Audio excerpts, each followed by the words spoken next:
तो चलिए शुरू करते हैं आज की किताब, जिसका नाम है high performance habit, how extra ordinary people become that way, जिसे लिखा गया है ब्रैंडन ब्रूचार्ड के द्वारा। तो आइए जानते हैं। अच्छा, एक बात बताइए, क्या आपको जानना है कि हाई लेवल मैनेजर्स और सीईओ अपनी हाई परफॉर्मेंस को कैसे मेंटेन रखते हैं? मतलब एग्जैक्टली क्या करते हैं? और फिर दो चीजें, अचीवर्स और हाई परफॉर्मर्स, ये अक्सर सुनने में आती है। तो एग्जैक्टली इनमें क्या फर्क होता है, ये क्या करते हैं और हमें क्या बनना चाहिए?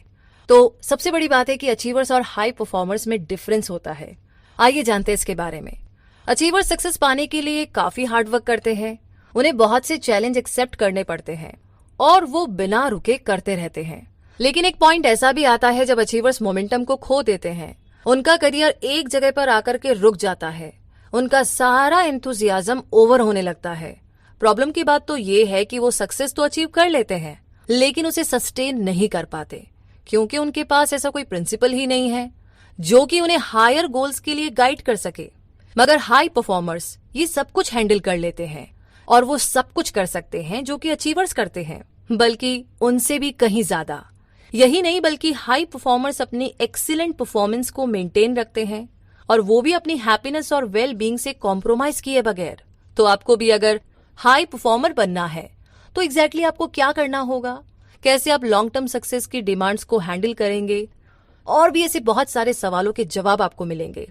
और इसका सीक्रेट है हाई परफॉर्मेंस हैबिट्स को सीखना। जी हाँ, ब्रैंडन ब्रूचार्ड कई सालों से हाई परफॉर्मर की कोचिंग करते आ रहे हैं। उन्होंने इसे क्लोजली स्टडी किया है। इस फील्ड में उन्होंने इंटेंसिव रिसर्च और कई सारे इंटरव्यूज भी लिए हैं। ब्रैंडन ने देखा कि हाई परफॉर्मर्स को डिफाइन करने वाली 6 बहुत ही इंपॉर्टेंट हैबिट्स होती है, और यही चीज वो इस किताब के थ्रू अपने सभी रीडर्स के साथ शेयर करना चाहते हैं। तो आप भी इन हाई परफॉर्मेंस हैबिट्स को सीखेंगे और उन्हें अचीव करने के लिए बेस्ट प्रैक्टिस करेंगे। फिर चाहे आप किसी भी बैकग्राउंड से हो, कोई फर्क नहीं पड़ता। इस मूवमेंट में आप पूरे हकदार हैं एक्स्ट्रा ऑर्डिनरी बनने के, असाधारण बनने के। तो चलिए तैयार हो जाइए। सबसे पहली हैबिट है सीक क्लैरिटी। यहाँ क्लैरिटी का मीनिंग है कि आपको एग्जैक्टली पता होना चाहिए कि आप कौन हैं और आपके गोल्स क्या है। आपको ये सवाल बड़े बेसिक से लगेंगे, लेकिन ये आपकी जिंदगी में एक बहुत बड़ा इम्पैक्ट डालते हैं। अपने बारे में क्लियर होने का मतलब है कि आप अपनी स्ट्रेंथ और वीकनेसेस से अच्छी तरह वाकिफ है, और जब आप अपने बारे में क्लियर होते हैं तो आपको अच्छे से मालूम होता है कि क्या आपके लिए ठीक है और क्या नहीं है, क्या कीमती है, क्या बेकार है। तो खुद को अच्छे से जानना सेल्फ स्टीम को बढ़ाता है। एक हाई परफॉर्मर बनने की जर्नी में आपको सेल्फ अवेयरनेस से शुरू करना पड़ेगा। अपनी पहचान, अपनी वैल्यूज और अपनी अच्छी बुरी आदतें, जो भी सब कुछ है, उन सब में क्लैरिटी रखे, क्योंकि ये सब आपकी लाइफ में पॉजिटिव आउटलुक की चाबी है। अब अगली चीज जो आपको करनी है वो ये है कि अपने गोल्स को पहचानिए। आपके दिमाग में ये अच्छे से क्लियर होना चाहिए। सबसे इंपॉर्टेंट बात यह है कि आपके गोल्स चैलेंजिंग होने चाहिए, क्योंकि चैलेंजिंग गोल्स आपके काम में और ज्यादा एनर्जी, एंजॉयमेंट और सेटिस्फैक्शन लाएंगे।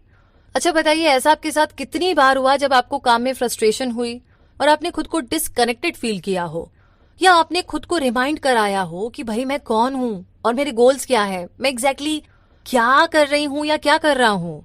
तो आप इस बारे में जो कर सकते हैं वो है एनविजन द फ्यूचर फॉर। जी हाँ, यानी खुद का फ्यूचर इमेजिन कीजिए।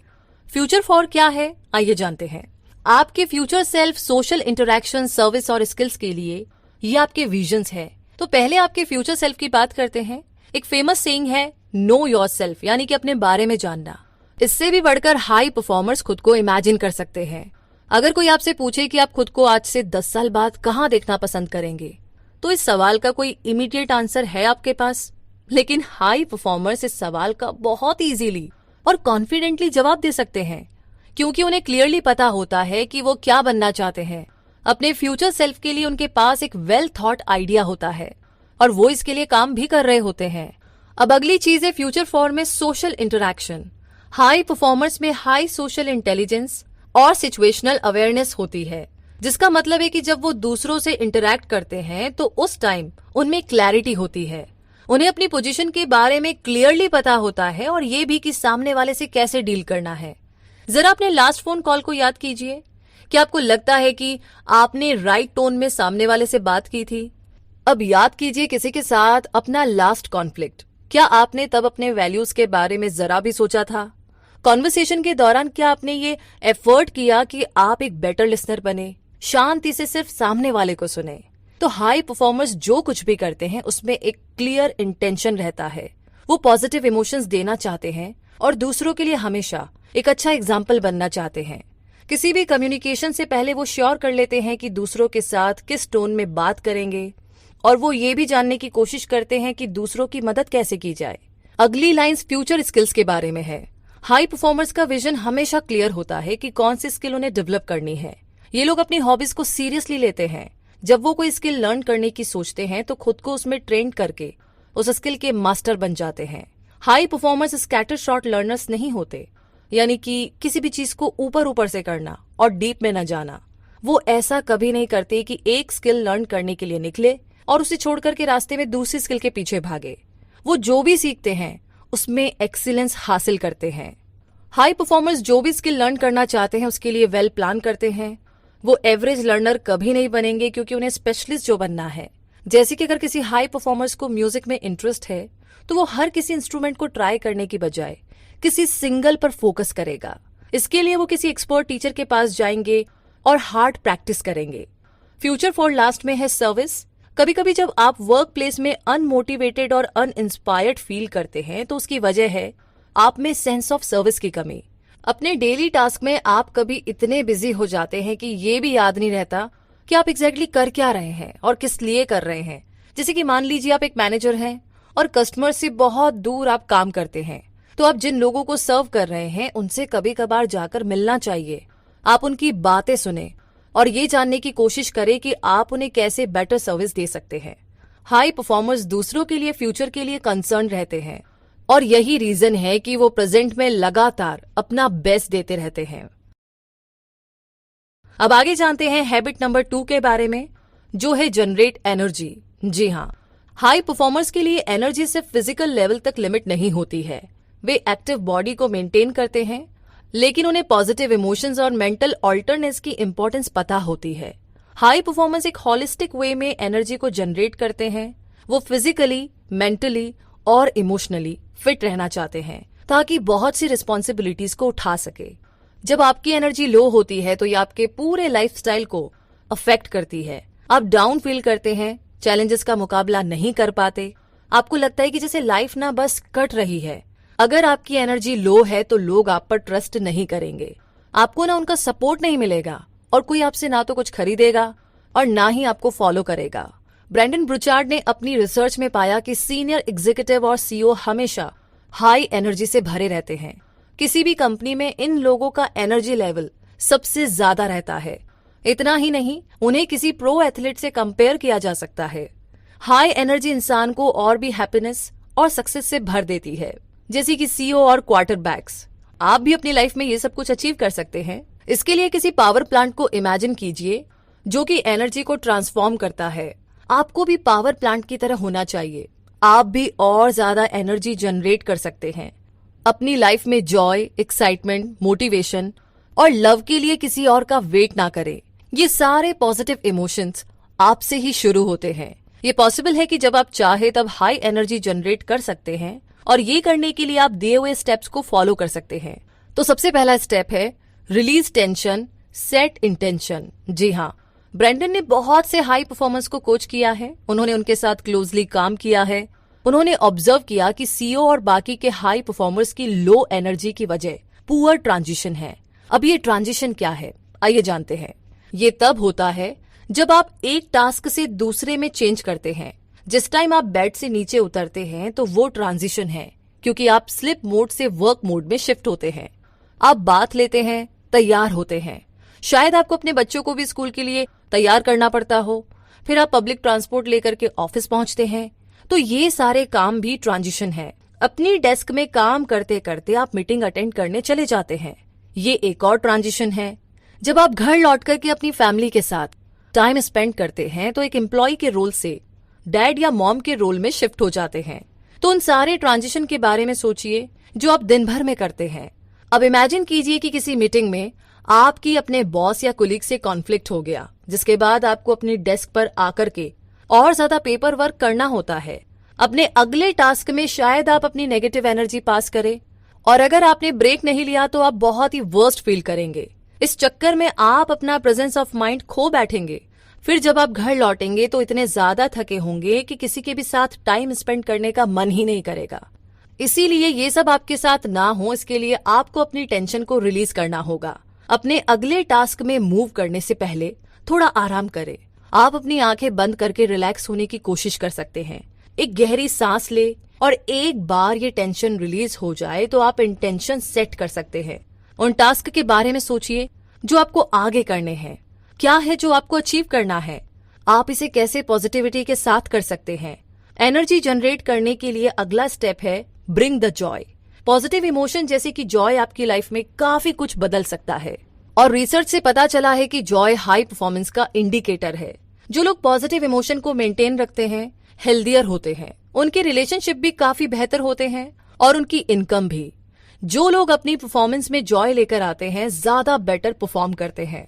ऐसे लोग ज्यादा कंपनसेट होने के साथ साथ दूसरों की मदद भी करते हैं। न्यूरो साइंटिस्ट ने पता लगाया है कि जॉय और बाकी पॉजिटिव इमोशंस बहुत तेजी से नए सेल्स को डेवलप करती है। दूसरी तरफ नेगेटिव इमोशंस हमारे सेल्स को डिस्ट्रॉय करने लगती है। ऐसा नहीं है कि हाई परफॉर्मर्स नेगेटिव इमोशंस को फील ही नहीं करते, भाई वो भी दुखी होते हैं, उन्हें भी थकान होती है, लेकिन डिफरेंस सिर्फ इतना है कि वो बाकियों के कंपैरिजन में जल्दी से बाउंस बैक करते हैं। उनमें नेगेटिव एनर्जी से कोप अप करने की एबिलिटी होती है। वो अपने थॉट्स को डायरेक्ट कर सकते हैं और पॉजिटिव स्टेट पर लौट आते हैं। इसी के साथ आगे बढ़ते हैं हैबिट नंबर 3। रेज नेसेसिटी का मतलब है कि हमेशा एक्शन लेने की नीड को फील करो। आपको हर सुबह उठना है, आपको अपनी सारी रिस्पॉन्सिबिलिटीज को निभाना है, आपको अपना बेस्ट परफॉर्म करना है। जब आप नेसेसिटी को रेज करते हैं तो आप फिर बेस्ट के लिए या फिर चीजों को बेटर होने की विश नहीं करते। आपको कुछ करने की नीड फील होती है। नेसेसिटी आपको आगे मूव करने के लिए फोर्स करती है। अगर आप ऐसा ना करें तो लगेगा कि आप खुद को डाउन फील करते हैं। आपको लगेगा कि आप अपने स्टैंडर्ड के हिसाब से नहीं चल रहे, आप अपनी ड्यूटीज नहीं निभा पा रहे।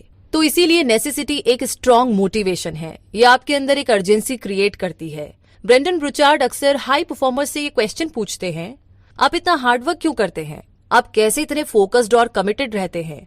इस पर ब्रेंडन को हमेशा सेम आंसर मिलता है। हाई परफॉर्मर्स उन्हें बताते हैं कि ये उनकी पर्सनैलिटी का एक पार्ट है, क्योंकि वो इससे अलग कुछ सोच भी नहीं सकते। उन्हें लगता है कि जैसे कि वो इसी चीज के लिए बने हैं। उनके एक्शंस में एक नेसेसिटी होती है और उन्हें तुरंत एक्ट करना ही होता है, क्योंकि लोग उनसे उम्मीद लगाए बैठे हैं। वो कोई अपॉर्चुनिटी मिस नहीं करना चाहते, क्योंकि वो बाद में उन चीजों के लिए रिग्रेट नहीं करना चाहते जो उन्होंने मिस कर दी। तो ऐसी क्या प्रैक्टिस है जो आप नेसेसिटी को रेस करने के लिए फॉलो कर सकते हैं? तो इसका जवाब ये है, सबसे पहली प्रैक्टिस है know who needs your a game. High performers हमेशा खुद से पूछते हैं कि क्या वो अपना बेस्ट टास्क कर रहे हैं। अगर आप अपने ए गेम में हैं तो चाहे टास्क कितना ही बेसिक हो, आप अपना ए ही देंगे। ब्रेंडन अपने क्लाइंट्स को ये टेक्निक सिखाते हैं, इसे डेस्क ट्रिगर बोलते हैं। जब भी आप काम करने अपनी डेस्क पर बैठे तो खुद से एक सवाल पूछे, अभी मेरे ए गेम में किसको मेरी सबसे ज्यादा नीड है। ये एक सिंपल टेक्निक है, लेकिन ये आपको बेटर परफॉर्म करने के लिए रिमाइंड कराती रहेगी, क्योंकि लोगों की आपसे एक्सपेक्टेशन है। सेकंड प्रैक्टिस जो आप यहाँ पर अप्लाई कर सकते हैं वो है अफर्म द वाई। अफर्म का मीनिंग है कॉन्फिडेंस के साथ डिक्लेयर करना। वाई उन गोल्स और पर्पस को रेफर करता है जो आपके एक्शन के पीछे होते हैं। हाई परफॉर्मर्स का हर काम के पीछे हमेशा एक क्लियर पर्पस रहता है, एक वाई रहता है, जिसे वो प्राउडली डिक्लेयर भी करते हैं। अगर आप किसी को जानते हैं जो काफी एथलेटिक है तो नोटिस करना कि अपना वर्कआउट रूटीन डिस्कस करके उन्हें कितनी खुशी होती है। जो वो करते हैं उसमें उनको बड़ा मजा आता है और इसीलिए वो इसे हमेशा अफर्म करते हैं। हालांकि हाई परफॉर्मर्स अपने गोल्स को लेकर के हमेशा ही कॉन्फिडेंट रहते हैं, लेकिन वो ये नहीं डिक्लेयर करते कि वो राइट है, क्योंकि ये लो न्यू अप्रोचेस के लिए भी ओपन रहते हैं जो उनकी परफॉर्मेंस को इम्प्रूव कर सके। नेसेसिटी रेस करने की थर्ड प्रैक्टिस है लेवल अप योर स्क्वाड। ये सबसे जरूरी एडवाइजेस में से एक है जो ब्रेंडन ब्रूचार्ड अपने क्लाइंट्स को देते हैं। हाई परफॉर्मेंस के लिए आपको पॉजिटिव और सक्सेसफुल लोगों के बीच में रहना ही होगा, क्योंकि यही आपके स्क्वाड बनेंगे। तो उनके साथ टाइम स्पेंड करें, उनके साथ कम्युनिकेट करें, ताकि आप हाई परफॉर्मेंस को पिक कर सके। जो लोग आपको नेगेटिव इमोशंस देते हैं उनसे दूर रहे। ऐसे नए और इंटरेस्टिंग लोग जिनमें आपसे ज्यादा एक्सपर्टीज है, उनसे मिलकर आप अपना स्क्वाड लेवल अप कर सकते हैं। इसी के साथ आगे जानते हैं चौथी हैबिट को, जो है इंक्रीज प्रोडक्टिविटी। क्या आपको कभी ऐसा लगा कि आप अपने काम में बहुत बिजी हैं, फिर भी आप प्रोग्रेस नहीं कर पा रहे? रीजन ये हो सकता है कि शायद आप जो कर रहे हैं आपकी पर्सनैलिटी से मैच ना करता हो, यानी आप जो है उसके साथ आपका काम लाइन में ना हो, जो आपकी एबिलिटी ना हो, फिर भी आप उसे करने में बहुत बिजी है। क्या आप बहुत ज्यादा काम की वजह से बीमार रहने लगे हैं? ये पॉसिबल है कि आप अपनी हेल्थ और वेल बीइंग का ख्याल रखने के साथ प्रोडक्टिव भी बने रहे। कई हाई परफॉर्मर्स ये साबित कर सकते हैं, हार्डवर्क करने के बावजूद वो स्ट्रेस फील नहीं करते, क्योंकि उन्हें अपनी रिस्पॉन्सिबिलिटीज में ही अपनी हैप्पीनेस और फुलफिलनेस नजर आती है। ऐसे कई सारे तरीके हैं जिससे आप अपने लव वंस और अपना ख्याल रखने के साथ ही खुद को प्रोडक्टिव भी रख सकते हैं, और यही चीज आप इस चैप्टर से सीखने वाले हैं। इसके लिए आपको कोई सुपर ह्यूमन या ओवर कॉन्फिडेंट होने की बिल्कुल जरूरत नहीं है। बस ये प्रैक्टिस फॉलो कीजिए, जिसमें से पहली है increase the outputs that matters. क्या आप हमेशा अपने काम के टाइम अपनी ईमेल्स ऑर्गेनाइज करते हैं? रिसर्च से ये बात साबित हुई है कि लोग अपने ऑफिस आवर्स के 28% सिर्फ अपनी ईमेल्स को सॉर्ट आउट करने में खराब करते हैं। सर्च फंक्शन यूज करना ना सब फोल्डर्स क्रिएट करने से ज्यादा एफिशिएंट है। अपनी ईमेल्स को मैनेज करना असल में कोई रियल वर्क नहीं है, और ना ही अपनी फाइल्स क्लियर अप करना कोई प्रोडक्टिव काम है, या फिर मीटिंग अटेंड करना या किसी कुलीग की फॉल्स इमरजेंसी में हेल्प करना। आपको बस एक चीज पर फोकस करना है, और वो है प्रोलिफिक क्वालिटी आउटपुट या PQO मेकिंग। जी हाँ, prolific quality output best output है जो आप अपने काम में प्रोड्यूस कर सकते हैं। आपका PQO क्या है ये मालूम कीजिए, फिर उस पर अपनी सारी अटेंशन और एफर्ट्स लगा दीजिए। अपने PQO के साथ कंसिस्टेंसी आपको काफी प्रोडक्टिव बना देगी। अगर कोई टास्क आपके PQO का पार्ट नहीं है तो बेटर होगा कि आप उसे छोड़ दीजिए। आपकी प्रोलिफिक क्वालिटी आउटपुट के थ्रू लोग आपको जानेंगे और याद रखेंगे। बीथोवन और मोजार्ट अपनी एक्सेप्शनल कंपोजिशन के लिए फेमस है।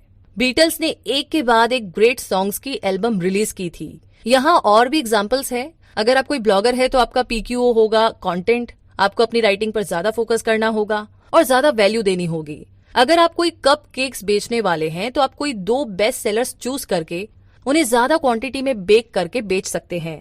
स्टीव जॉब्स को भी अपने कुछ एप्पल प्रोडक्ट्स ड्रॉप करने पड़े ताकि वो अपने बेस्ट प्रोडक्ट्स पर फोकस कर सके। तो आप भी अपना खुद का PQO पता कीजिए और फिर अपनी सारी एनर्जी उसे क्रिएट करने में और इम्प्रूव करने में लगा दीजिए। तो क्या आप उस टाइप के हैं जो किसी भी मूव से पहले प्लान्स बना लेता है, या फिर उस टाइप के जो बस शुरू हो जाता है? अगर आप कोई बिजनेस शुरू कर रहे हैं तो इसे चलाने में आपका टैलेंट ही काफी होगा, लेकिन जैसे जैसे आपका बिजनेस आगे बढ़ता जाएगा चीजों को हैंडल करना थोड़ा मुश्किल होता जाएगा, क्योंकि आप कई सारे टास्क में खोकर के रह जाएंगे। इसीलिए ये जरूरी है कि चार्ट योर 5 मूव्स। ये प्रोडक्टिविटी इंक्रीज करने की सेकंड प्रैक्टिस है। आप सिर्फ अपनी एबिलिटी के भरोसे पर रह करके बगैर कोई प्लान किए स्टार्ट कर सकते हो, लेकिन ये बस एक पॉइंट तक ही काम करेगा। जब कंपटीशन का टाइम आएगा या जब टास्क मिलेंगे तब आपकी परफॉर्मेंस फेल होने लगेगी। आपका बिगेस्ट गोल क्या है? आपको कई सारे चैलेंजेस से गुजरना पड़ेगा, इसीलिए आपको एक स्ट्रेटेजी चाहिए। आपको स्टेप बाय स्टेप प्लान करना है। To become a high performer requires thinking more before acting. जी हाँ, और साथ ही आपकी एम्बिशन क्या है, आप लाइफ से क्या चाहते हैं, आपका ग्रेटेस्ट ड्रीम क्या है, अपने माइंड में ये सब कुछ क्लियर कर लीजिए। एक बार जब आप क्लियर कर लेंगे तो आप शुरू कर सकते हैं। तो ये चार्ट योर 5 मूव्स आपके काम की चीज है, जो किसी भी टाइप का काम हो, कोई भी करियर रिलेटेड हो, ये सब में काम करता है। तो आइए अब आगे बढ़ते हैं और बात करते हैं 5वीं हैबिट की, जो है डेवलप इन्फ्लुएंस। क्या आपको कभी लगा कि आप लोगों को इन्फ्लुएंस करते हैं? क्या आप उन्हें अपनी बातों का यकीन दिला सकते हैं? क्या लोग आपको फॉलो करेंगे? इन्फ्लुएंस वो एबिलिटी है जब आप दूसरे लोगों के बिलीफ्स और बिहेवियर को अपने हिसाब से शेप करें। आपकी खुद की पर्सनैलिटी कैसी है इससे कोई फर्क नहीं पड़ता। चाहे आप इंट्रोवर्ट हो तब भी आप दूसरों को इन्फ्लुएंस कर सकते हैं। शायद आपको लगता होगा कि किसी को इन्फ्लुएंस करना एकदम इम्पॉसिबल है, लेकिन शायद आप पूछना भूल गए हो, ऐसे भी लोग हैं जो आपकी मदद करना चाहे लेकिन रिजेक्शन या जजमेंट का डर आपको हेल्प लेने से रोक लेता है। तो जब तक आप अपने कोवर्कर से कुछ पूछेंगे नहीं, आपको कैसे पता चलेगा कि आप कितने इन्फ्लुएंशियल है? You never know until you ask. तो अपने बच्चे, पार्टनर, फ्रेंड या बॉस से रिक्वेस्ट करके तो देखें। फर्स्ट टाइम अगर फेल भी हो गए तो हार मत मानिए, ट्राई करना मत छोड़िए। धीरे धीरे आप बातचीत में बेहतर होंगे और लोगों को आपके आइडियाज समझने का मौका मिलेगा। कुछ और प्रैक्टिस है जिनसे इन्फ्लुएंस डेवलप हो सकती है। पहली प्रैक्टिस है लोगों को सिखाई कि हाउ टू थिंक। इमेजिन कीजिए आपका एक 7 साल का बेटा है, वो अपना मैथ्स का होमवर्क कर रहा है। आप देखते हैं कि वो होमवर्क करते हुए बहुत ही फ्रस्ट्रेट हो रहा है, परेशान हो रहा है। वो आपसे आकर बोलता है कि आई हेट मैथ्स। तब आपका रिएक्शन क्या होगा? आप मैथ्स के लिए उसकी थिंकिंग इन्फ्लुएंस कर सकते हैं ताकि वो इसमें इंप्रूव करे और इसे एंजॉय कर सके, क्योंकि आपके पास ये अपॉर्चुनिटी है कि उसके थॉट्स डायरेक्ट करके मैथ्स को उसके लिए एक मजेदार सब्जेक्ट बना दे। ब्रेंडन ब्रूचार्ड अपने हाई लेवल क्लाइंट्स को उनके लोगों के साथ कम्युनिकेशन करने के लिए एडवाइस करते हैं, क्योंकि उनमें ये एबिलिटी है कि अपने एम्प्लॉयज की थिंकिंग डायरेक्ट कर सके। लीडर्स को भी चाहिए कि वो कॉम्पिटिटर्स और मार्केट प्लेस को लेकर अपने एम्प्लॉयज के थॉट्स को डायरेक्ट करे। यही चीज हाई परफॉर्मिंग मैनेजर्स को बाकी लोगों से अलग करती है।